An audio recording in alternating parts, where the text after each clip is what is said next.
గారికి, పిఠాపురం మాజీ శాసనసభ్యులు తెలుగుదేశం నాయకులు శ్రీ ఎస్విఎస్ఎన్ వర్మ గారికి, చైర్మన్ పౌర సరఫరాల కార్పొరేషన్ శ్రీ తోట సుధీర్ గారికి, ఆంధ్రప్రదేశ్ జానపద సృజనాత్మక కళల అకాడమీ చైర్మన్ శ్రీ వి గంగులయ్య గారికి, మన శ్రీ కర్రి పద్మశ్రీ గారు ఎమ్మెల్సీ గారికి, చైర్మన్ పిఠాపురం వ్యవసాయ మార్కెట్ కమిటీ శ్రీమతి వాకపల్లి దేవి గారికి,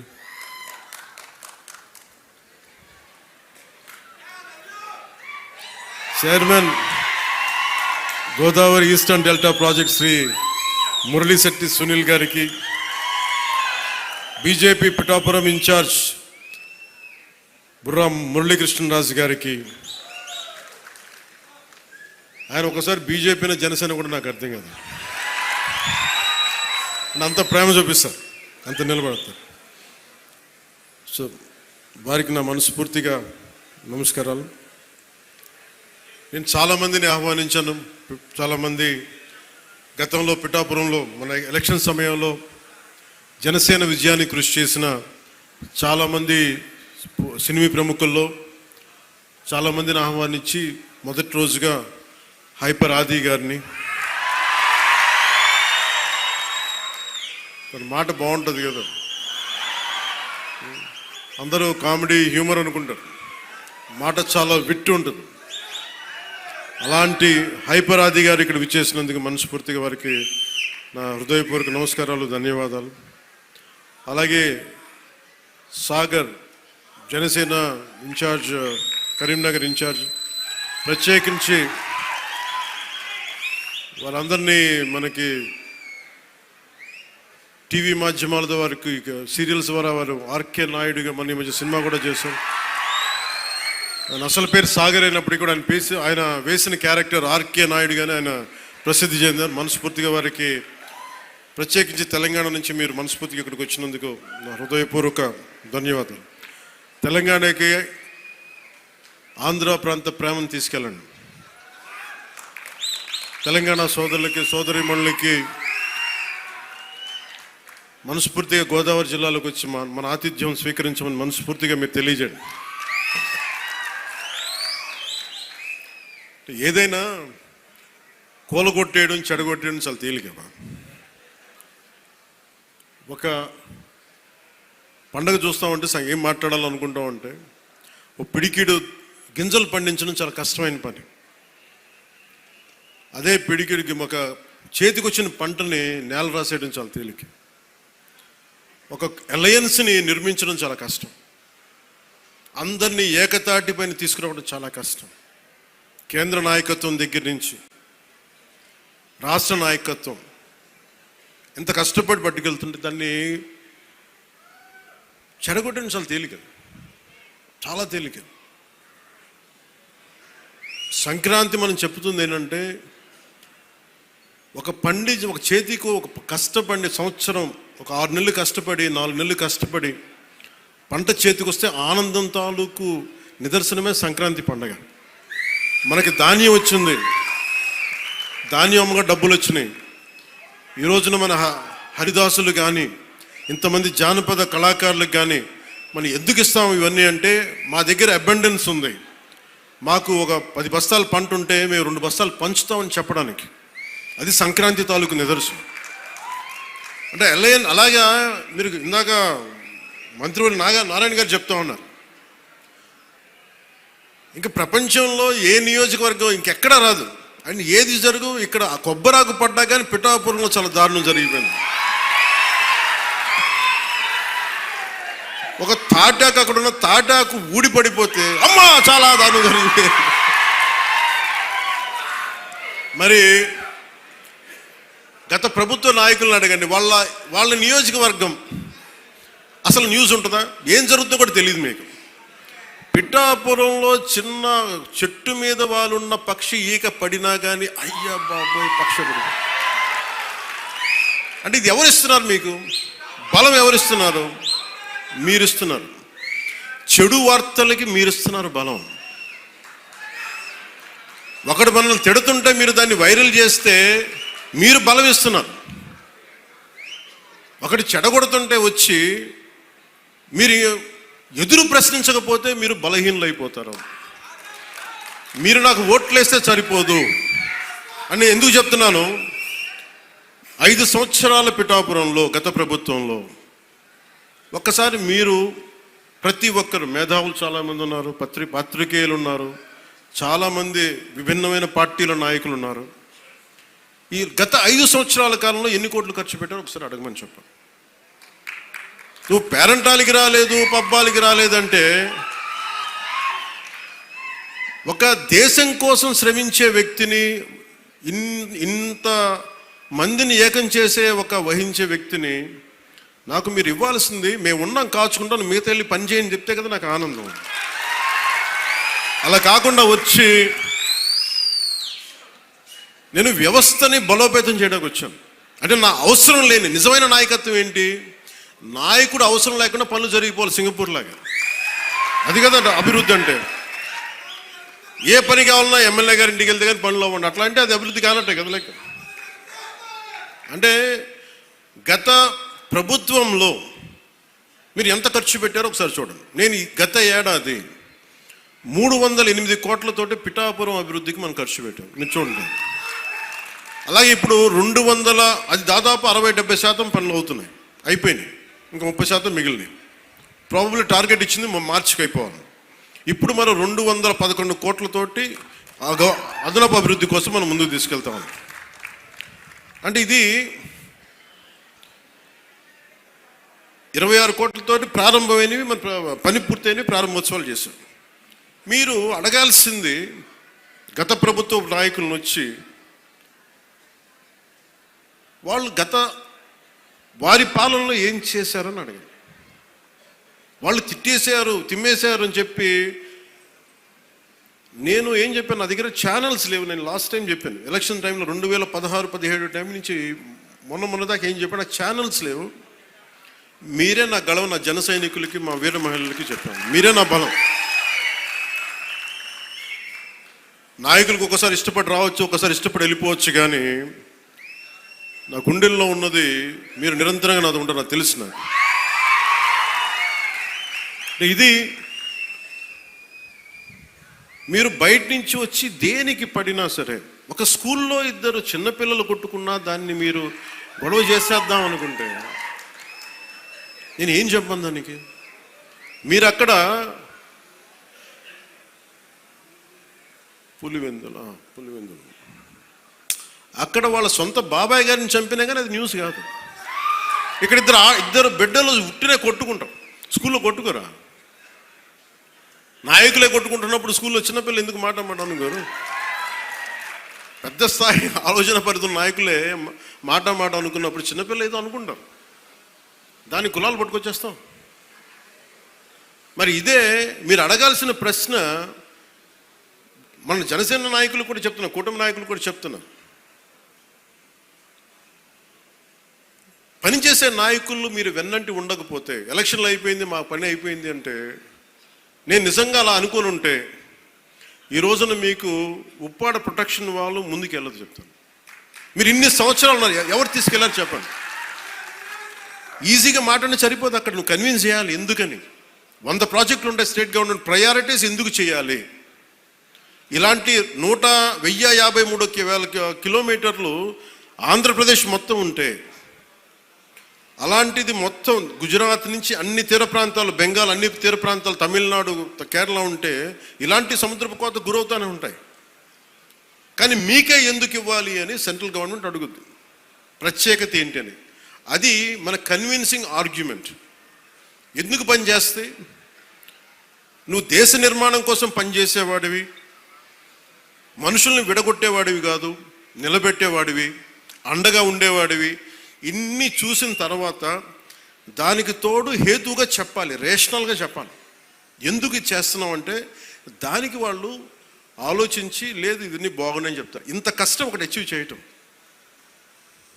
1 కోటి రూపాయలు మీరు చాలాసేపు ఈ మధ్యన చూస్తున్నారు. డోలీ ప్రాంతాల్లో పిఎం జన్మన్ పథకం కింద ఒక 40 మంది ఉంటారు. 1 కోటి రూపాయలతో మనం ఒక 4,000 మంది 5,000 మంది ఉన్న ఒక పంచాయతీ ఖర్చు పెట్టడం వేరు. కేవలం 40 మంది ఉండే ఒక ట్రైబల్ పంచాయతీ ట్రైబల్ గ్రామానికి ఒక చిన్న కుగ్రామానికి పెట్టడం చాలా కష్టం. దానికించి ప్రత్యేకించి మన జేబులో డబ్బులు ఇట్లా కేంద్రం తాలూకు పాలసీ ఉంది, పథకం ఉంది, దానిని పెద్ద మనసుతో ఖర్చు పెట్టాలంతే. నేను చేస్తుంది అదే, కుంచుకుపోవట్ల పెద్ద మనసుతో చేస్తున్నాం.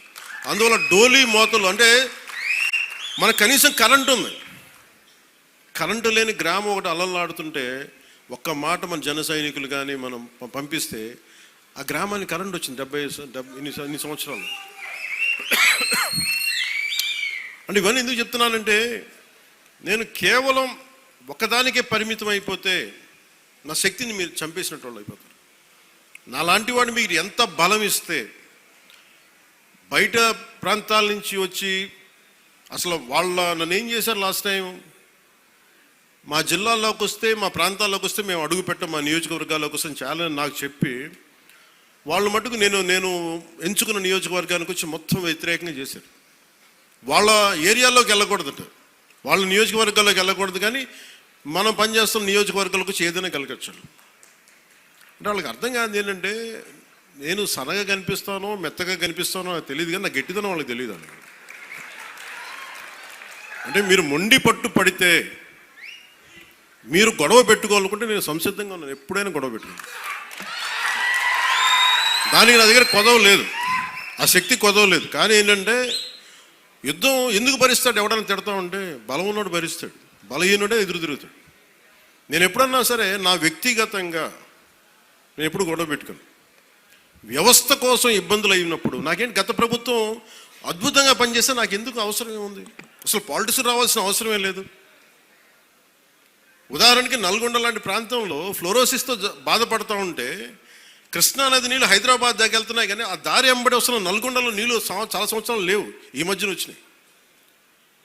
అక్కడ మనుషులు ఈ మన ఫ్లోరోసిస్ తోటి చిన్న బిడ్డలు వంగిపోయి మంచానికి ఉంటే అది బాధ కలుగుతారు, ప్రభుత్వాలు ఏం చేయట్లేదు. అలాంటి అనేకమైన సంఘటనలు కోకొల్లలుగా జరిగితే అది నాకు బాధ్యతని పెంచి రాజకీయాల్లో మనం ఏదైనా చేద్దాం, ప్రయత్నం చేద్దాం.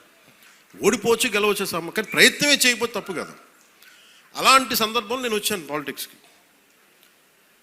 అలాంటిది నేను కింద పడ్డాను. ఇందాక మనోహర్ గారు మాట్లాడుతున్నారు, పుష్కర్ కాలం దాటింది నేను వచ్చి పాలిటిక్స్ 14 సంవత్సరాల పైన. ఎవరు తీసుకుంటారు? నాకు రాజకీయాలు, నాకు డబ్బు సంపాదనకి నాకు డబ్బు సంపాదన, నేను బిగ్ యాక్టర్, నేను నెంబర్ 1 యాక్టర్ని కాదేమో, కానీ నా స్థాయిలో నేను బాగా డబ్బులు సంపాదించగలిగే యాక్టర్ని. ఓడిపోయినా కానీ, సినిమా ఫ్లాప్ అయినా కానీ డబ్బులు చేసుకునే కెపాసిటీ ఉంది నా సినిమాలకి. అది మీ అందరి అభిమానం, ప్రేమ వల్ల. మరి అలాంటి నేను ఎందుకు రావాలి రాజకీయాల్లో కంటే, అది నా ఆవేదన, నా బాధ్యత. పాలిటిక్స్ నా బాధ్యత. అంటే ఎంతసేపు ధాన్యం పండించి దోచేసుకోవడం తప్ప తిరిగి ఇద్దామని గుణం లేకపోతే ఏమవుతుంది? అందుకని నేను ఏం నమ్ముతానంటే, ఎంతో కొంత తిరిగి ఇవ్వాలి సమాజానికి. ఆ ప్రిన్సిపల్ నన్ను తీసుకొచ్చింది. అలాంటి నేను కోరుకుంటుంది మన సంక్రాంతి ఒక కొత్త సంక్రాంతి అవ్వాలి మన పీఠికాపురం. ఇది మీరందరూ నా కుటుంబ సభ్యులు, మీకు ఆనందం ఇవ్వడమే నా పని. ఆనందం ఇవ్వడం అంటే మళ్ళీ ఇంటికి వచ్చి డ్యాన్స్ చేయమనేరా? అంటే మీరు బలం అవ్వడానికి నేను చేదోడు వాదోడు అవుతాను. అలాగే మా ఇంటికి వచ్చే పేరెంటాలకు వచ్చే ఎన్ని పేరెంటాలు వస్తే పని వాళ్ళు చేస్తారు, పనులు కూడా చేయాలి కదా. అలాగే సంక్రాంతికి నాకేమనిపించిందంటే, పీఠికాపురం పర్మనెంట్గా ఒక సంక్రాంతి ఉత్సవాలకి పండగ కావాలి. అంటే ఇది సంక్రాంతి, ఓణం ఎట్లా ఉంటుందంటే, అది కూడా మన హార్వెస్ట్ ఫెస్టివల్ మన కేరళలో. అది భూమిని నమ్మే ప్రతి ఒక్కరి పండగ అది. మరి కేరళలో చాలా ఒక అనూహ్యంగా ఏంటంటే అన్ని మతాలు జరుపుకుంటారు. సో నా మనసులో కూడా మన సంక్రాంతి అన్ని మతాలు జరుపుకోవాలి. అది ప్రకృతి ఆరాధన నుంచి పుట్టిన మన సంస్కృతి ఇచ్చిన వారసత్వం అది. ఈ వారసత్వాన్ని భవిష్యత్ తరాలకి అందించడం మన బాధ్యత. ఈరోజు పీఠికాపురంలో జరుగుతున్న సంక్రాంతి సంబరాలు మనకి భవిష్యత్తులో అందరికీ అలాంటి జ్ఞాపకాలని ఇవ్వాలని మనస్ఫూర్తిగా కోరుకున్నాం.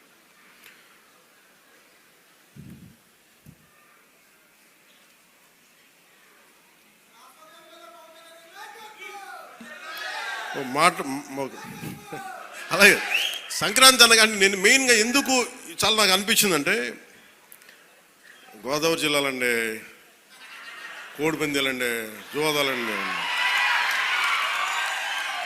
సంక్రాంతి తాలూకు అంటే సంక్రాంతి అంటే కోడిపందాలు, జూదాలు, పేకాట. ఓకే, నేను సరదా అదేం కాదంటలేదు, చేసేవాళ్ళని చేసుకోమని చెప్పి నాకు ఇబ్బంది లేదు. కానీ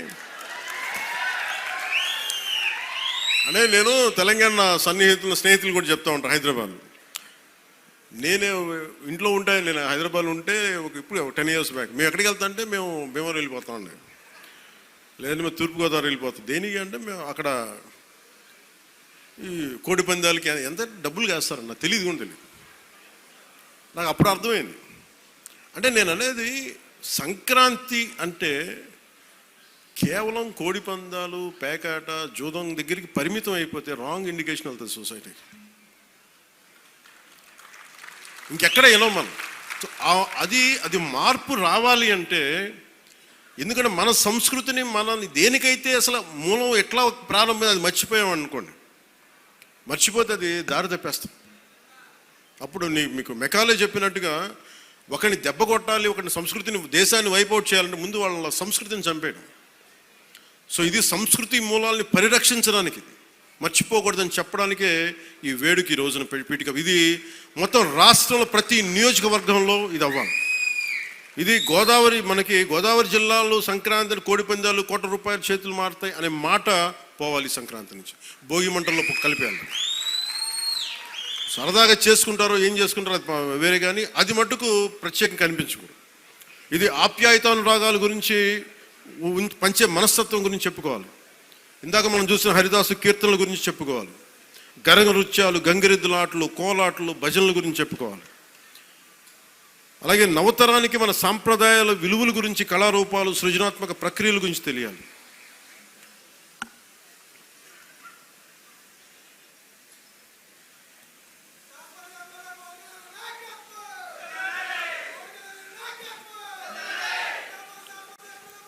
సో నా ఉద్దేశంలో మనందరం ఈ సంక్రాంతి నుంచి మీరు నాకు మన పిఠాపురం, మన పీఠికాపురంలో నా గెలుపు మీరు ఇచ్చినందుకు మనస్ఫూర్తిగా సంక్రాంతి మనస్ఫూర్తిగా నా గుండె కవటాలలో నుంచి మీ ధన్యవాదాలు తెలియజేస్తాను. కాదు ఇప్పుడు నేను కోరుకుంటుంది బ్రిడ్జి ఇబ్బంది, అక్కడ ట్రైన్ వెళ్తా ఉంది, ఓవర్ బ్రిడ్జ్ కావాలన్నా దాని గురించి కూడా మాట్లాడుతున్నాం. అలాగే ఉప్పాడ తీర ప్రాంత రక్షణ నేను మాటిచ్చాను మత్స్యకారు సోదరులకి నిలబడతానని, దానికి అనుగుణంగా ప్రణాళిక మొదలుపెట్టాం. అలాగే ప్రతి ఒక్క పారిశ్రామికవేత్తలు అందరితో కలిసి పిఠాపురం అభివృద్ధిలో భాగస్వామ్యులుగా అమ్మని చెప్తున్నాం. నేను మీ నుంచి కోరుకుంటుంది, ఇది భారతదేశానికి చాలా కీలకమే. పీఠికాపురం శక్తిపీఠం, శ్రీపాద శ్రీవల్లభుడు వెలిసింది ఇక్కడ. వారి ఆధ్యాత్మికంగా వాళ్ళు ఎంచుకున్నారు. ఇది నేను నిజంగా చెప్పాలి, నేను రాజకీయాల్లోకి రావాలనుకోలే, సినిమాల్లోకి రావాలనుకోలే, పోటీ చేయాలనుకోలే. అలాంటిది పిఠాపురంలో రావాలని అసలు ఏమనుకోలేదు. అది భగవంతుడి సంకల్పం, నేను తీసుకురాబడ్డాను ఇక్కడికి, గురువుల సంకల్పం. సో నేను నా ఆఖరి శ్వాస వరకు నేను మీకోసం పనిచేస్తాను. అది అధికారంతో సంబంధం లేదు, దానికి మీరు ఆశీస్సులు ఇవ్వండి. నేను ఒకటే కోరుకుంటుంది, మతం పేరుతో కానీ, కులం పేరుతో కానీ, వర్గాల పేరు మీద కానీ గొడవలు తీసుకొచ్చే వాళ్ళని మటుకు మీరు వారికి మీరే బాధ్యతను తెలియచేయాలి. ఎందుకంటే మీకు ఇందాక చెప్పినట్టుగా ఒకటి విడగొట్టేయడం చాలా చాలా తేలిక మనుషులు. ఈ రోజున మనం మాట్లాడుకోవాల్సిన రైతాంగం గురించి గౌరవ మంత్రివర్యులు civil supplies minister Nadendla Manohar గారు ఆధ్వర్యంలో, గౌరవ ముఖ్యమంత్రి శ్రీ నారా చంద్రబాబు నాయుడు గారి, నేను చాలాసార్లు సందర్భాలు చెప్పాను, ఆయన అనుభవం చాలా అవసరం అని. సో మనందరం ఒక ప్రయాణం చేసాం. అలా చేయబట్టే ఈ రోజున సివిల్ సప్లైస్ ద్వారా 7 లక్షల మంది రైతుల నుంచి 40 లక్షల మెట్రిక్ టన్నుల ధాన్యం సేకరించిన ధాన్యానికి సరిగ్గా 24 గంటల లోపే 9,300 కోట్ల రూపాయలని చెల్లించడం జరిగింది. ఇది ఎక్కడైనా సరే మీరు గత ప్రభుత్వంలో ఎంతసేపు దేహి అంటే ప్రోయాక్టివ్ గవర్నమెంట్, నారా చంద్రబాబు నాయకత్వంలో ప్రోయాక్టివ్ గవర్నమెంట్ అంటే ఇంతమంది సమిష్టిగా కలిసి కృషి చేస్తేనే ఈ రోజున ఇంత అద్భుతంగా జరుగుతుంది. మీరు గత ప్రభుత్వాన్ని గురించి వాళ్ళు ఏం చేసినా సరే వాళ్ళు తెలిసింది ఒకటే, బూతులు తిట్టడం, ఇందాక నారాయణ గారు చెప్పినట్టు కేసులు పెట్టడం, ప్రజలకి మనశ్శాంతి లేకుండా చేయడం. మళ్ళీ అదే పాత పద్ధతి మొదలుపెట్టారు. మళ్ళీ పిఠాపురంలో గతం ఎన్నడూ లేని విధంగా మళ్ళీ మీరు స్టార్ట్ చేశారు. ఈ సందర్భంలో ఉన్నత పోలీస్ అధికారుల గారికి, జిల్లా మ్యాజిస్ట్రేట్ గారికి కూడా చెప్తున్నాను, లా అండ్ ఆర్డర్ని కనుక ఎవరైనా సరే పిచ్చిగా కనుక మీరు అభద్రతా భావానికి కానీ ప్రజల్ని చేస్తే అస్సలు ఉపేక్షించొద్దని చెప్తున్నాను. నా మాటలు చాలా మెత్తగా ఉన్నాయి కానీ చేతలు చాలా చాలా గట్టిగా ఉండి గుర్తుపెట్టుకోండి. ఇది మిడీవల్ పీరియడ్ కాదు కాబట్టి నా మాటలు చాలా నియంత్రణతో ఉన్నాయి. చేతలు చాలా చాలా గట్టిగా ఉండే గుర్తుపెట్టుకోండి. ఎందుకని మీరు రాజకీయ పరంగా ఏదైనా చేద్దామంటే సంతోషం, అది మీరు ఒక విమర్శ చేయండి, ఇక్కడ అభివృద్ధి బాగలేదు, ఇంకోటి బాగలేదు. కానీ మీరు కులాల మధ్య మతాల మధ్య గొడవ పెట్టేద్దాం అనుకుంటే వాటిని మెరుగు నేను వ్యక్తిగతంగా చాలా పర్సనల్గా తీసుకుంటాను. ఎందుకంటే I believe firmly in the foundations of our constitution. నేను రూల్నే మాట్లాడతా, రూల్నే అప్లై చేస్తా. అది దయచేసి ఉన్నతాధికారులందరూ, అది మీరు కలెక్టర్ గారు కావచ్చు, ఎస్పీ గారు కావచ్చు, మీరు ప్లీజ్ అది మీరు చాలా ఫర్మ్గా అప్లై చేయండి. అది నేను స్వయాన ముఖ్యమంత్రి గారే మేము తప్పు చేసినా మాకు కూడా అప్లై చేయండి అని మేము శాసనసభలో చెప్పి we are bounded by that word. అందుకని ఎవ్వరు కూడా వ్యవస్థకు అతీతులు కాదు, నాతో సహా. అందుకని దాని దృష్టిలో మేము వ్యవస్థకు లోబడి ఉంటాం, మేము వ్యవస్థకు లోబడి రెచ్చగొడతామంటే దానిని ఎలా హ్యాండిల్ చేయాలో, ఎందుకంటే అక్కడ దాకా దృష్టి పెట్టలే, చాలా సంయమనంతో ఉన్నాను నేను. మీరు పిఠాపురంకు వచ్చి గొడవలు పెడతా ఉంటే నేను ఇక్కడ కూర్చొని మొత్తం ఏరేస్తాను, అందరిని గుర్తుపెట్టుకోండి. అక్కడ దాకా తీసుకురావద్దు. తల్లి బిడ్డ న్యాయంగా పోదాం, తల్లి బిడ్డ న్యాయంగా పోదాం. మీరు ఒక మాట అనండి, నేను తీసుకుంటా. కానీ మీరు నన్నన్నా పర్లా, పార్టీనన్నా నేను భరిస్తాను. కానీ ప్రజల మధ్య వైషమ్యాలని కనుక మీరు చేస్తే దాని పర్యవసానాలు చాలా తీవ్రంగా ఉంటాయి, గుర్తుపెట్టుకోండి. ఎందుకంటే నాకు ఓటమి భయం లేదు, ఇది చాలా చాలా అర్థం చేసుకోవాలి అందరూ. నాకు ముందుకెళ్ళే ఆలోచనే తప్ప ఓటమి భయం లేదు. ఎందుకంటే నేను నిలబడతాను, నాకు తప్పు అని నేను ఒక వాస్తవంలో బతుకుతాను. ఈరోజు పదవులు ఉండొచ్చు, పదవులు పోవచ్చు, వీటి మీద నేను ఆలోచించుకొని చేయను. ఈ రోజున ఇన్ని వేల కోట్లు, ఇందాక మనోహర్ గారు చెప్పినట్టుగా మీకు పెన్షన్స్ ఇచ్చినా కానీ దాదాపు 24 గంటల్లో ఒక 9,000 కోట్లు పైచిల్లుకు డబ్బులు పంచినా కానీ ఇదంతా కలెక్టివ్ అందరం కూర్చొని చేసింది. దానికి ఒక అనుభవశీలురు, ఒక బలమైన పార్టీ తెలుగుదేశం పార్టీ. ఆ పార్టీని కూడా నేను చాలా గౌరవిస్తాను, ఇప్పుడు కాదు, నేను ముందు నుంచి చెప్తున్నాను. అలానే జనసేన బలహీనం అని చెప్పట్లా, జనసేన చాలకు బలం. రోడ్ల మీదకి అన్యాయం జరిగితే జనసేనకున్న బలం అది నేను ఇక్కడ ఒక ఆంధ్ర రాష్ట్రంలో చెప్పట్లా.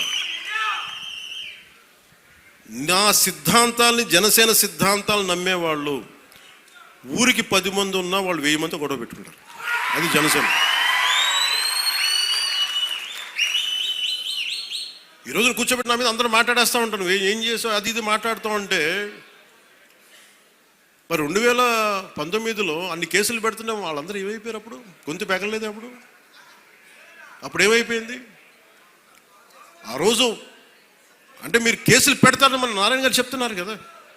అందుకని ఇవన్నీ దృష్టిలో పెట్టుకొని మీరు ఈ అలయన్స్ని దయచేసి ఎవరు కూడా, జనసేన నాయకులు కావచ్చు, కూటమి నాయకులు ఎవరైనా కావచ్చు, దీన్ని దయచేసి బలహీనం చేయకండి. ఎందుకంటే నాకు చంద్రబాబు నాయుడు గారికి చాలా అపారమైన అవగాహన ఉంది మన ప్రజలను ఎలా కాపాడాలని.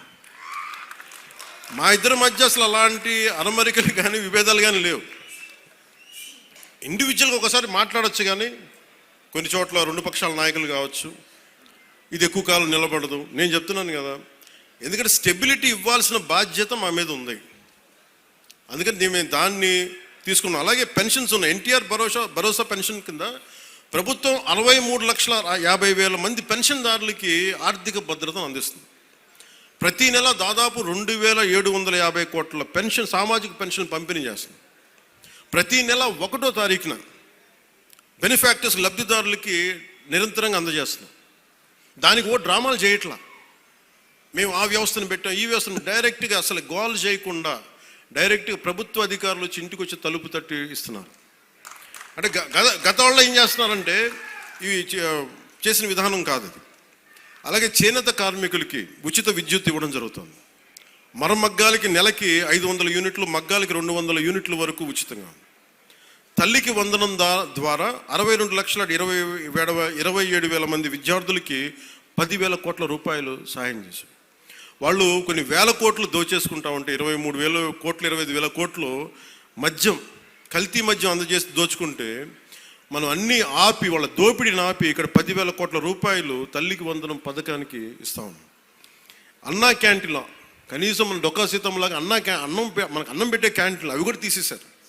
తిరిగి అవి నారాయణ గారి ముందుండి, గౌరవ ముఖ్యమంత్రి గారు చెప్తే నారాయణ గారు ముందుండి ఆయన ఒక సిస్టమిక్గా being an mathematics professor with precision, mathematical precision ఉంటుంది. అలాగే ఆయనకు ఒకటి అనుకుంటే గోళ్ళు ఆయన చాలా బాగా చేస్తారు, కానీ ఆయన అనుకోవాలి బలంగా. సో అలాంటి ఆయన ఒక ఆదేశం ముఖ్యమంత్రి గారు ఇస్తే 204 అన్నా క్యాంటీన్లని చాలా సమర్థవంతంగా ఇప్పుడు దాకా 4 కోట్ల భోజనాలని అందించడం జరిగింది.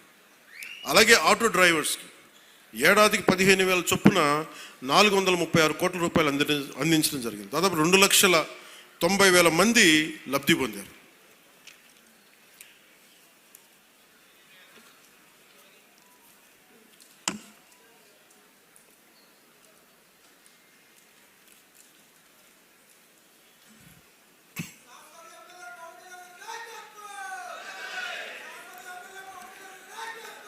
అలాగే ప్రత్యేకించి పిఠాపురానికి సంబంధించి పిఠాపురం మండలంలో 9.60 కోట్లతోటి ఫ్లాట్ అండ్ ఫ్యాక్టరీ కాంప్లెక్స్ నిర్మాణానికి శంకుస్థాపన చేశాం. దీని ద్వారా సూక్ష్మ, చిన్న, మైక్రో, స్మాల్ మన పరిశ్రమలకి ప్రోత్సాహం ఉంటుంది. ఇందులో 50% సామాజికంగా వెనకబడ్డ ఎస్సీ, మత్స్యకార వర్గాలకి ఇది కేటాయించబడుతుంది. దీనివల్ల 650 మందికి ఉపాధి అవకాశాలు కలుగుతాయి. అలాగే ఉప్పాడ కోనపాపపేట గ్రామాన్ని వాతావరణ మార్పుల్ని తట్టుకునే సామర్థ్యం కలిగిన తీర ప్రాంత మత్స్యకారులకి గ్రామంగా అభివృద్ధి చేయడానికి 2 కోట్ల రూపాయలతోటి multipurpose fishery centre, dry fishing platforms, RO ప్లాంట్లని ఏర్పాటు చేస్తూ ఉన్నాం. అలాగే ఉపాధి హామీ పథకం ద్వారా 31,21,21,00,000 మినీ గోకులాలు, హెల్త్ క్లినిక్లు, పంచాయతీ భవనాలు, గ్రామీణ రోడ్ల నిర్మాణానికి శంకుస్థాపన చేశాం. రహదారులు, R&B శాఖ ద్వారా 26.95 కోట్ల రూపాయలతోటి 10 ప్రధాన రోడ్లని మరమ్మతులు చేపట్టాం.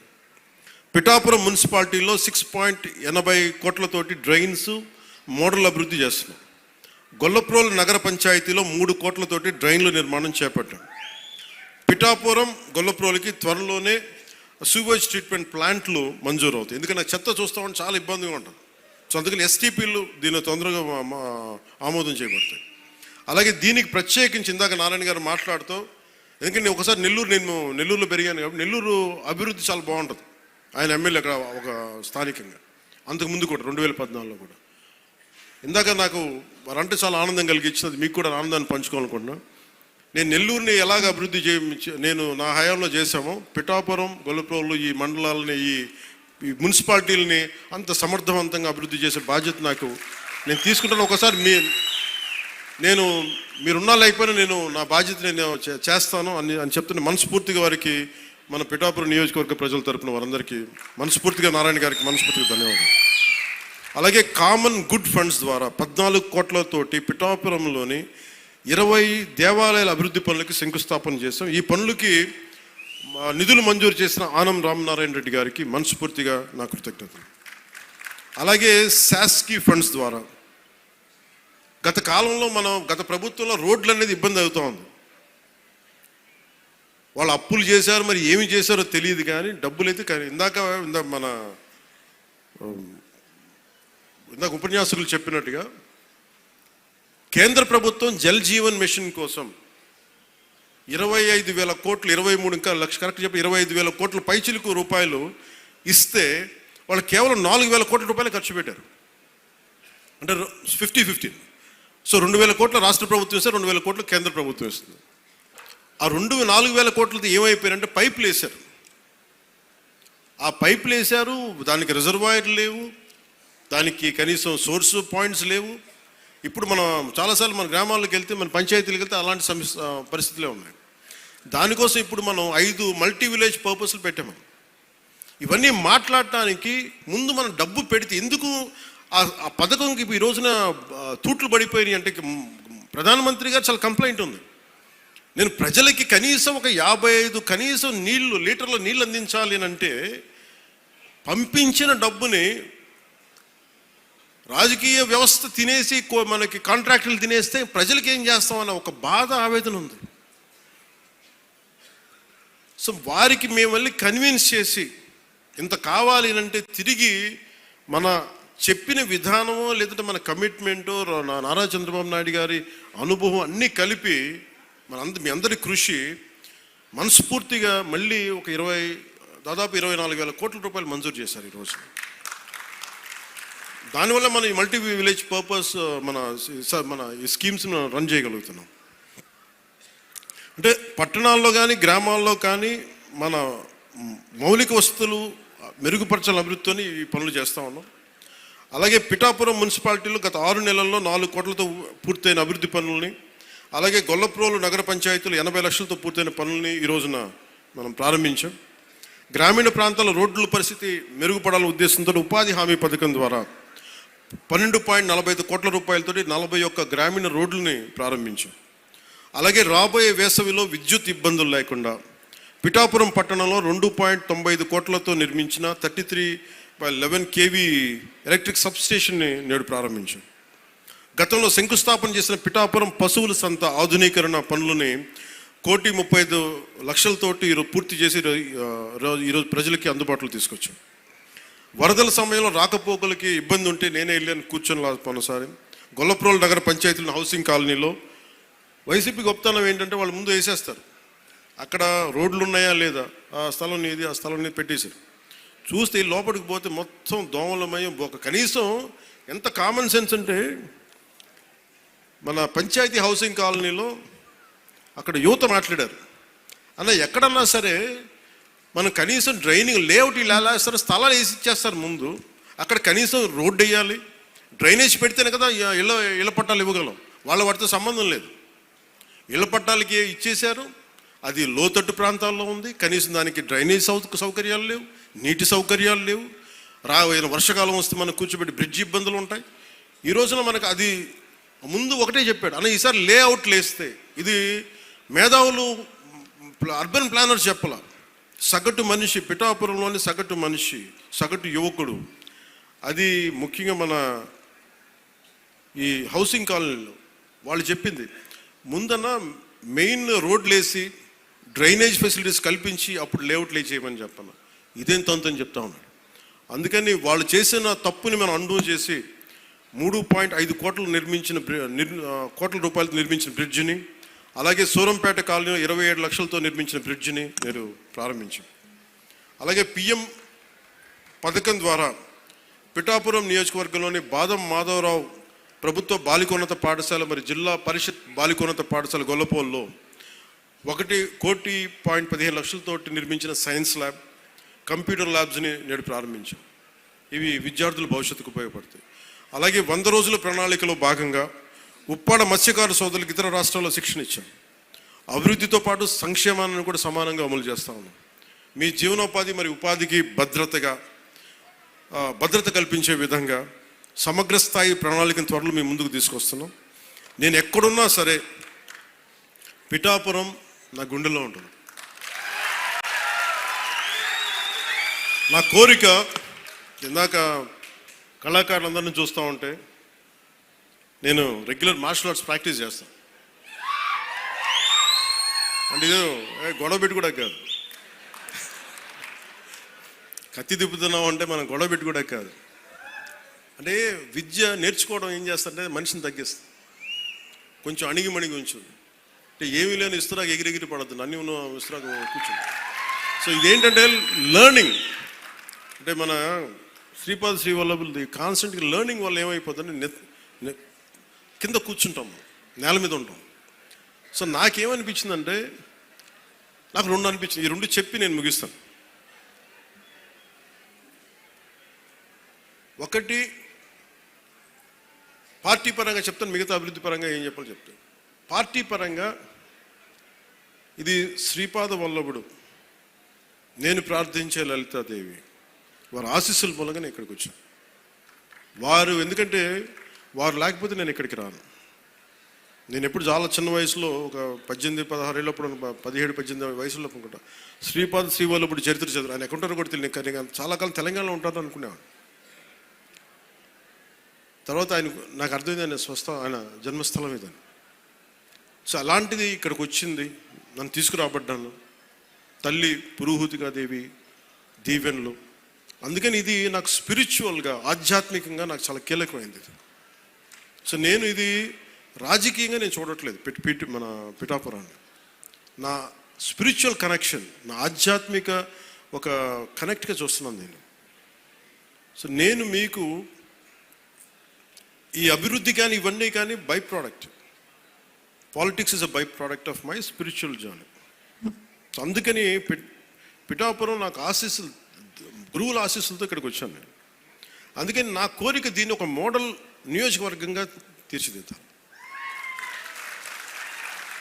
దానికి పూర్తిగా నేను కృషి చేస్తాను.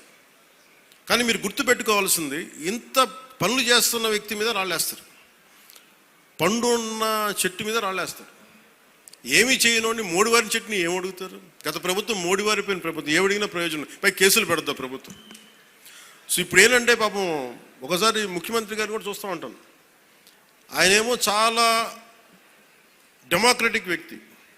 ఏదైనా చేద్దామంటే 100 ఆలోచించి సరే వద్దులే జాగ్రత్తగా ఉందాం, పోనీ కొంచెం నియంత్రణ పాటిద్దాం అనుకుంటారు. ఒకసారి నాకేమనిపిస్తుంటే, ఒకసారి గట్టిగా ఉండాల్సిన అవసరం అనిపిస్తుంది. అని మరీ మెత్తదనం కూర్చోబెట్టి మరీ ప్రజాస్వామ్యం అంటే వాళ్ళు నెత్తి మీద ఎక్కి డ్యాన్స్ చేస్తున్నారు. గత ప్రభుత్వం అలవాట్లు అయిపోయి వాళ్ళకి. కానీ ఈసారి అంటే మీరు ఆలోచించండి, నా మాటల్ని మీరు విని మీరు అనలైజ్ చేయండి. నేను మిమ్మల్ని రెచ్చగొట్టడానికో లేదంటే కూర్చోబెట్టి మా గొడవ పెట్టుకోమని చెప్పడానికి మా రాలా.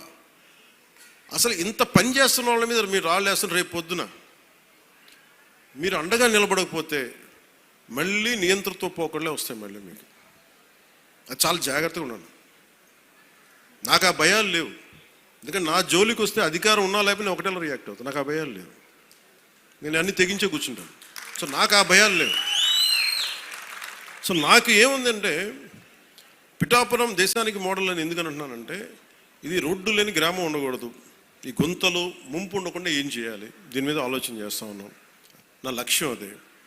పిఠాపురం ప్రజలంతా మీరు దీవెనిచ్చారు, ఆ దేశానికి కూడా బలమైంది నన్ను గెలిపించి.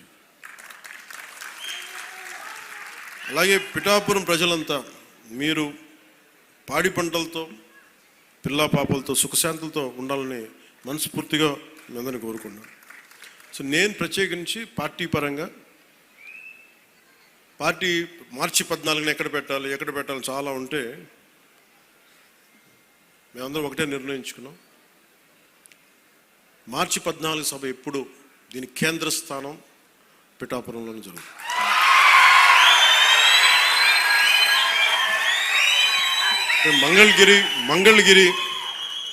Mangalagiri party administrative headquarters అయితే, Janasena ideological headquarters is Pithapuram. నా కోరిక ఏముందంటే యువత భవిష్యత్తు మీరే నిర్మాణం.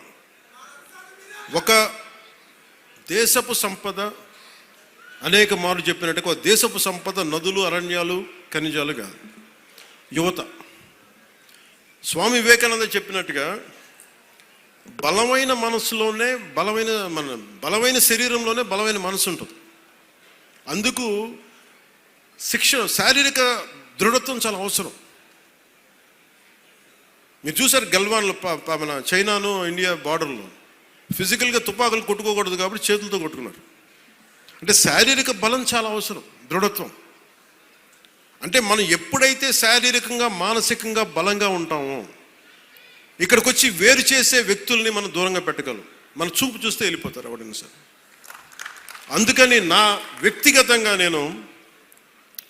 నాకు యుద్ధ కళల మీద అమితమైన ఇష్టం. నేను ఒక్కడే నేర్చుకుంటే సరిపోతుంది. నేను పిఠాపురాన్ని ఇండియాలోనే అత్యున్నత ఉన్నతమైన మార్షల్ ఆర్ట్స్ అకాడమీ, యుద్ధ కళల ఒక అకాడమీని నేను పెట్టాలని నేను నిర్ణయం తీసుకున్నాను. కాదు ఇప్పుడు ప్రారంభించే దానికి మొత్తం ప్లానింగ్ అంతా. ఎందుకంటే మీకు ఇంటిగ్రేటెడ్ మార్షల్ ఆర్ట్స్ ఉండాలి, దాంతోపాటు ఫైన్ ఆర్ట్స్. ఇందాక మనకి గరగ కళాకారులు కానీ ఇది అంతరించిపోతున్న కళలు ఇవన్నీ. ఇలాంటి కళలను కూడా ఫైన్ ఆర్ట్స్ అండ్ మార్షల్ ఆర్ట్స్ని రెండు చేసే ఒక అకాడమీని పిఠాపురంలో నేను స్వయంగా ఇట్స్ కంప్లీట్లీ ఇది నా ట్రస్ట్ ద్వారా చేద్దాం నా కోరిక. సో దానికి ఈ రెండు నిర్ణయాలు మీకు చెప్పి కొత్త సంవత్సరంలో మీకు అండగా ఉంటానని తెలియజేసుకుంటూ, మరోమారు నా అన్నదమ్ములకి, నా కుటుంబానికి, మా ఆడపడుచులకి, మా జన సైనికులకి, మా జనసేన నాయకులకి, వేదిక పైన ఆశీలైన ప్రముఖులకి, జిల్లా ఉన్నతాధికారులకి, అధికార వర్గాన్ని అందరికీ ప్రత్యేకించిన సంక్రాంతి శుభాకాంక్షలు తెలియజేసుకుని సెలవు